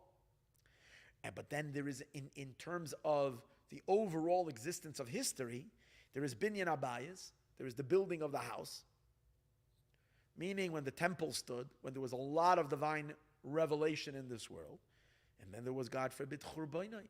There was the time of the destruction of the temples, and the millennium, the 2 millennium of darkness that we've been through. But then finally will come the 3rd millennium, or the 7th millennium, or the time of Geula that we're ready any second, the Yemais HaMashiach, the days of Mashiach, where there was he's not talking yet about Tchias HaMesim. Because Tchias HaMesim, the resurrection of the dead, that's already not part of the fluctuation. That's when God just appears himself, not his lights. When he says Yemais HaMashiach, he means Mashiach as it's relating to the Kav, to the Mamala Kalalman light. The beginning of the days of Mashiach, more light, more revelation. All these fluctuations, because it's only a Rei Shameir b'chol olam, which illuminates and shines in every world, and enlivens them in a filling manner. The imkain, and it's understood, it's not the same in all worlds. Every place is different.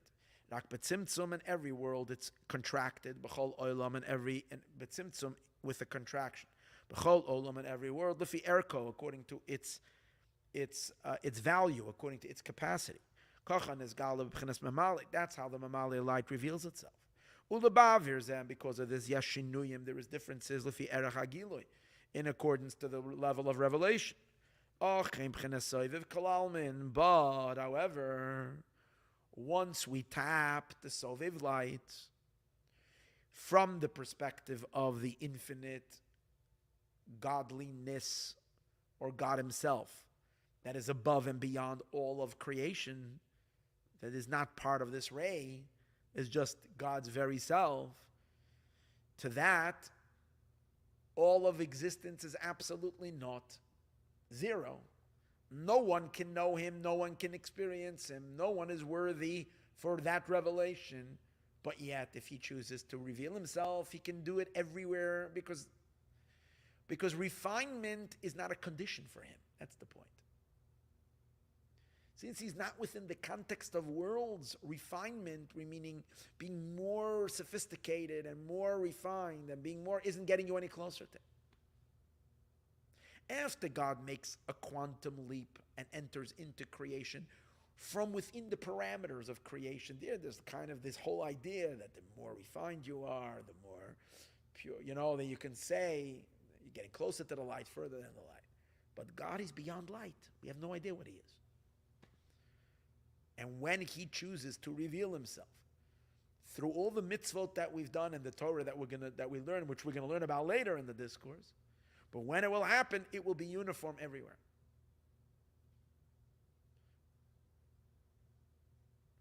As he says, and the Soviv Kalam, and Shehu, he has very important words, Etzema or, it's not the ray of the light, it's the light itself, it's the essence of the light.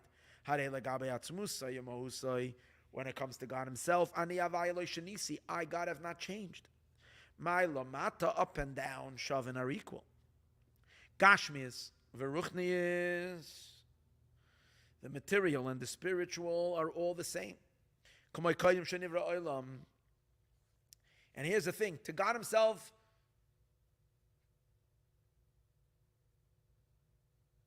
this entire existence that comes from his blocked light, that can only be born out of his blocked light. So you understand that from him himself, he's not a part of the block. Everything else is after the block. He's not part of the block. So to him, the worlds can't even exist. So what does it mean? They don't exist. They exist, but they're him. And if they're him, they're infinite and boundless. They're not what we see in everything. So it's amazing. A little silly example to this, which I'm thinking now.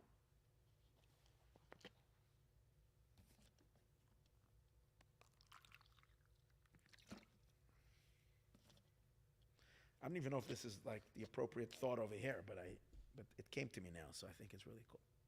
But maybe it is, but it's not like the him. It's all not. It's all nothing. The worlds are nothing.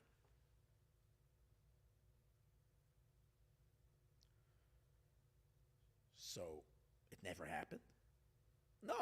Well, I'm not saying it never happened. It never happened in the manner in which it happened to us.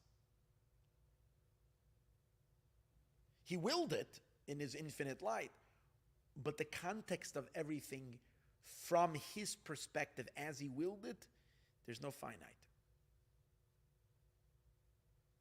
But what does that mean? There's no heaven and earth, there's no table and chair, there's no tree, and the tree is very finite.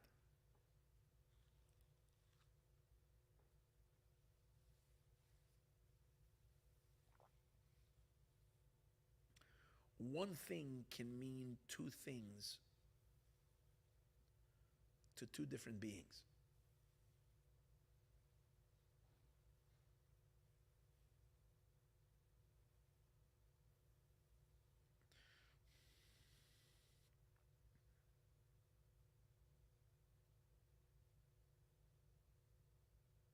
There can be little marks of chalk on the sidewalk that are made by the DWP. And there are signs, and they mean whatever they mean. To the onlooker who walks by it, it's a little graffiti on the floor. It's nothing. But so our reality of our finite existence and all of our worlds, as it's perceived in our realm, is worlds. from him, it's all part of the Ein Sof.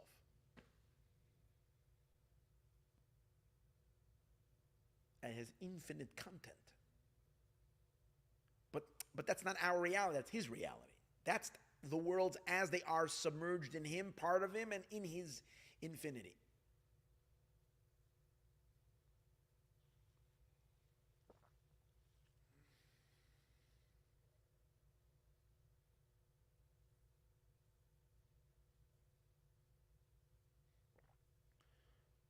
A simple way of understanding it is that the tree is, it's not like there's no tree. What's the tree?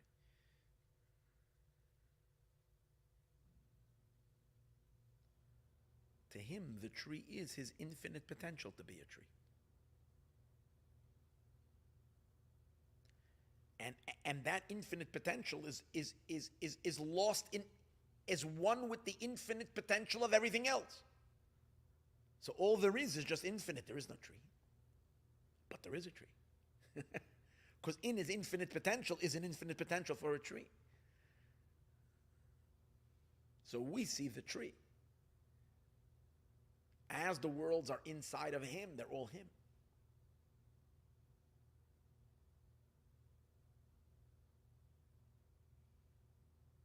And therefore, that everything that's taking place in the tree from the perspective of the tree, he knows it inside out, as we're going to say soon, because he knows all of existence inside out, but it's not impacting him in any way. Because the world as we experience ourselves and as we know ourselves, with the parameters and definitions as we know ourselves, he's completely outside of that. Completely. And yet at the same time, he includes it all, and it exists only because of his will, and yet it doesn't trap him in any way. And these are very, you know, they hurt almost the head when we think about them. Because our minds know that we're not getting it. Because we think in certain terms. We think we know things the way we know things, and the way we know things, we become excited by what we know. We become impacted by what we know. It influences us. And when things change, we change in accordance to the things we know that changed. And by him, it's almost painful to think, like to go there. But on the other hand, we get a sense of it.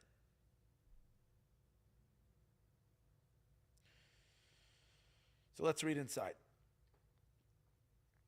Which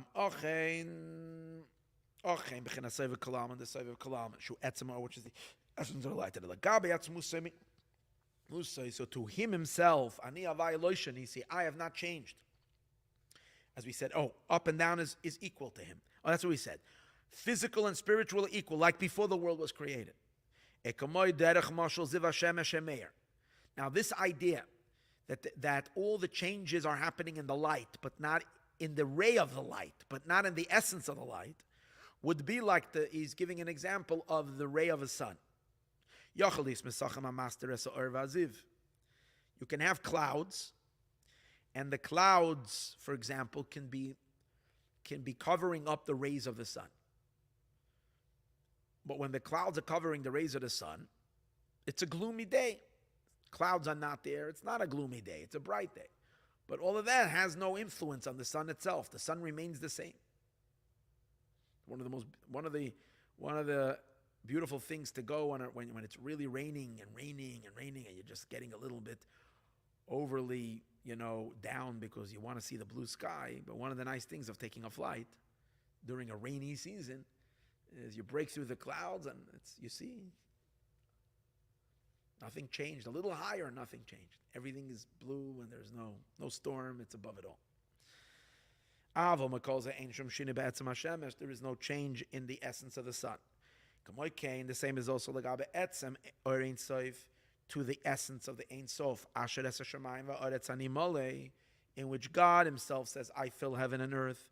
There is no change. Darkness is the same like light. And all is not before him. It's only after he conceals and removes the light of his essence. V'nimshach rak ha'ora, and only a ray, which is our ray, if you can call it. Umeir aziv derech dilug, and this ray comes about after a quantum leap. V'chol olamakam panei, and after the chasm, and after the disconnect, and after the space. Ashayich shinuyim, that's where there is changes, all the ups and downs, and in other words, all the changes that are taking place in our reality, brighter times, darker times, all this is all within the world as we perceive it, within the finite experience, which is all as God has introduced himself into our opinion through a light that he kind of broke off from himself to be separate from him and to be the powerhouse of our realm, which we called earlier the Mamalik Kalam. But the Soviv Kalalman, the encompassing light over there is no change, it's constant, all of existence is naught before him. The lowest and the highest elements of the worlds in general don't exist as they are. But in the future, now when is going to come a time that light remains always hidden from us? But in the future, when the light itself, the essence of the light will be revealed, from the encompassing light, what's going to happen? Everything will spring to life with an infinite life. When we will start tapping and living off this life, we will also be infinite. In the sense that we will live forever. And the physical body will be able to tap directly into God, unlike now, where our soul taps into God, and our bodies receive life through the soul, enlivening the body via what? Via the food that we eat. And that's how the soul connects to the body, and the soul gives life to the body. But when Mashiach will come, the physicality itself will plug into God's essence. Plugging into it means he will be powered by it.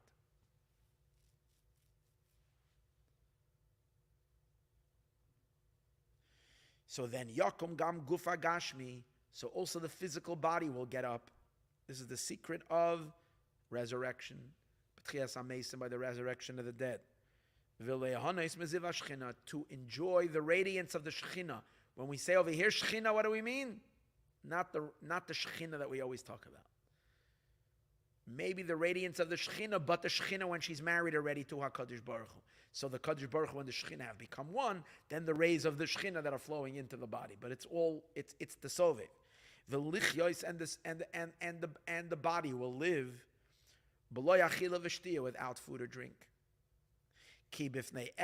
Or because in front of the essence of the light, ain't shum hester klal. Now I can say, how can a dark thing like the body, how can a dark, dense entity like a physical creature live off the light? The answer is, live off godliness. The answer is, this is not godliness, this is God himself. And therefore, he has no limitations at all. And he can reveal himself to whatever he wants. And it's not even a wonder. That's the point. It's not like, also the physical body. It's not.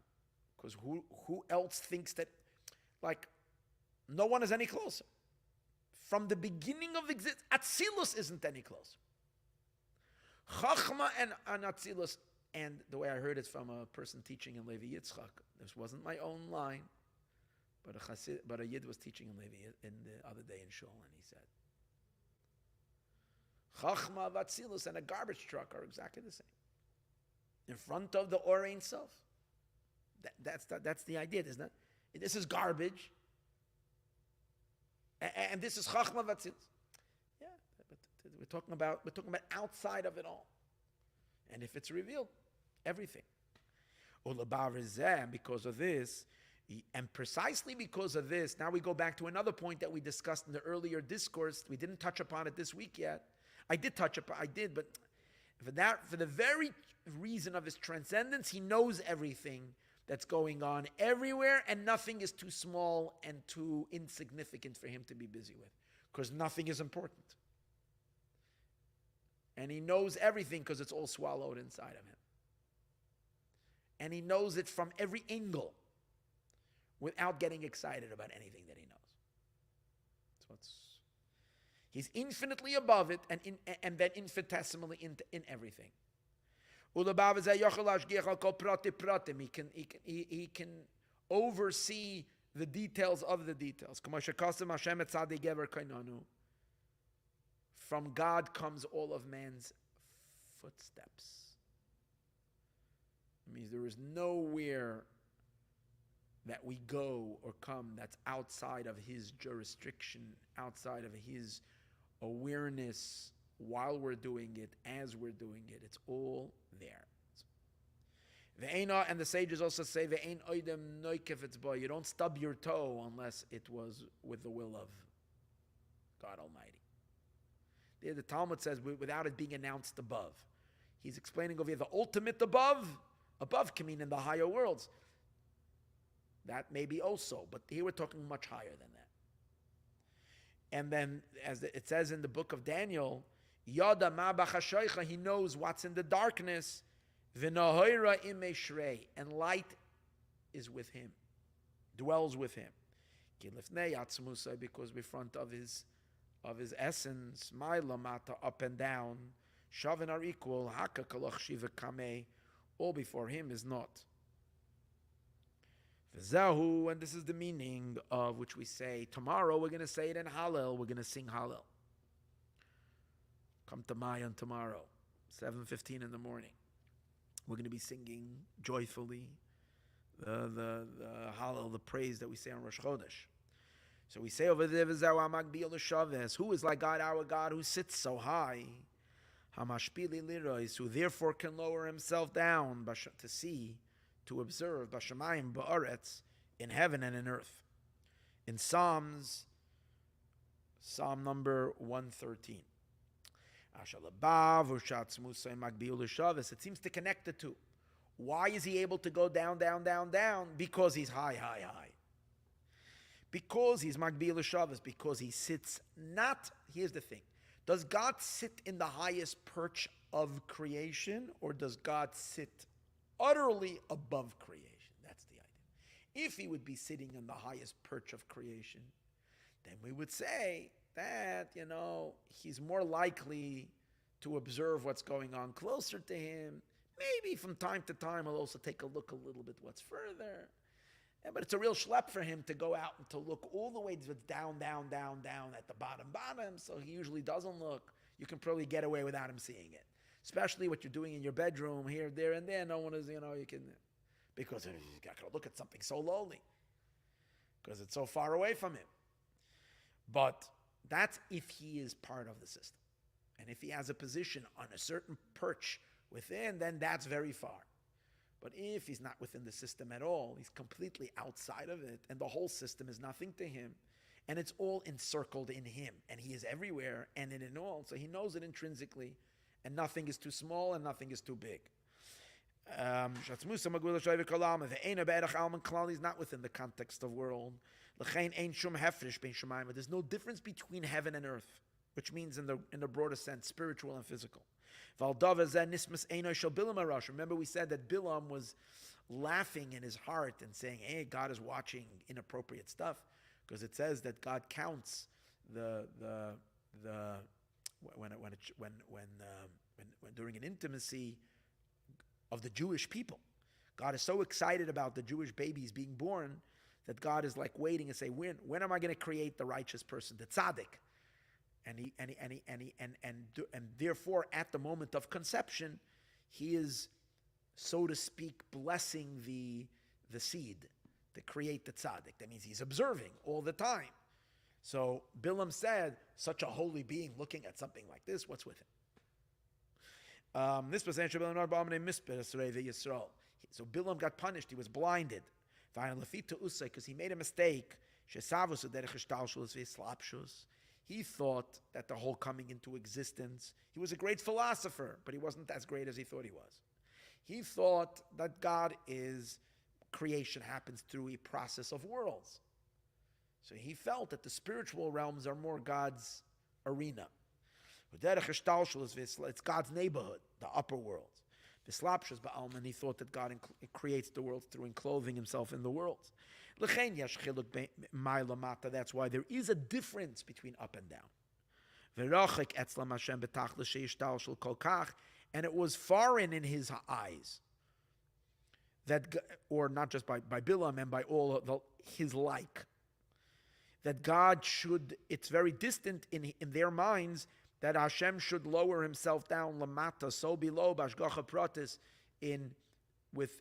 with individual divine providence, ba'aretz mitachas, in the earth below, kamoy b'shamayim imal, like in the heavens above. And that's why they say ala shamayim kavodo, his glory is on the heavens. On the heavens, yes, as the verse says, exalted, Ramal kol goyim Hashem, exalted over the nations he is, ala shamayim kavodo, his glory is on the heavens. But what do we answer to that? But in truth, in the place of his greatness, if you want to know his real greatness, sham in visunusa, as the Talmud says, wherever you see God's greatness, you can see it together with his humility. His greatness is that he can be at the lowest place at the same time. And that is shemachma shemagbilu shaves, like we continue, mi kashem elokeinu, who is like God the way we understand him, the secret that the Jewish people have been given by Abraham. Now what? And that Chassidus so eloquently explains how God is so outside of above everything. So he's a magbi, he's sitting above and beyond everything. And therefore, mashpili lirois, he lowers himself to see, because it's not higher and it's not even lower. Ashal legabe sovev kalam, and to the sovev, she'ein begeder alman klal, is not within the context of worlds. Ein shum hefresh ma'lamata, there is no difference between above and below. Ukalam mamish chashiv, and everything is equal. Umitachas royas oilam, like we explained, God's arms wrap themselves around all worlds. Okay, so this is the half point of the discourse, which we're going to continue really next week. So we said, well, Mashiach will come, the Sove will be revealed. The Sove will suddenly appear. Will be in our consciousness. How does that happen? That's through the Torah and the mitzvot that we do now. That's how we connect our reality to the Sove. We make his reality, introduce it into our reality. And that's what he says. In order for the encompassing light to shine and reveal itself within the Mamali, which is the idea of the Yichud, which is the intimacy between the HaKadosh Baruch Hu, which is the Sovev, the transcendent light, with the Shekhinah. For the few two to merge, that job is given to the observance of mitzvot. And that is al yedei esek Torah. That is through the Torah study. Koil doidi, the voice of my beloved, Hinei zeba, he is coming. Behold, he is coming. When was this verse said? This was said at Sinai. God himself is breaking his way through this impossible pass. And he is passing through this impossible path and opening up a channel to infuse into our reality his truth. And what happens in the end, we get to see eye to eye. We get to see it in our realm in the same way like he sees it. And now he's going to explain how that's achieved when we study Torah. We're going to leave that part, Be'ez Hashem, for next week, where we're going to learn about the difference of the Mishnah, the Brisa, and the Talmudic statements, how they reflect this light differently. Although, let's understand something, we're dealing with the Sovev light, so it should be everywhere equal. How can it be different in the Mishnah? So that we'll try to explain. And then, and how in preparation to activate that all, we first have to expose our own soul. It's only when we do it as a soul, we have to uncover our soul, which is through prayer. Then we study. That's when we achieve this fusion, and we bring the Messianic revelation. Shall we continue Bezrat Hashem next week, Thursday night, hopefully already in the third temple.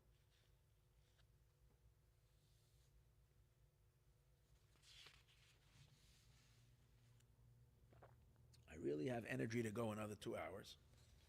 But, however,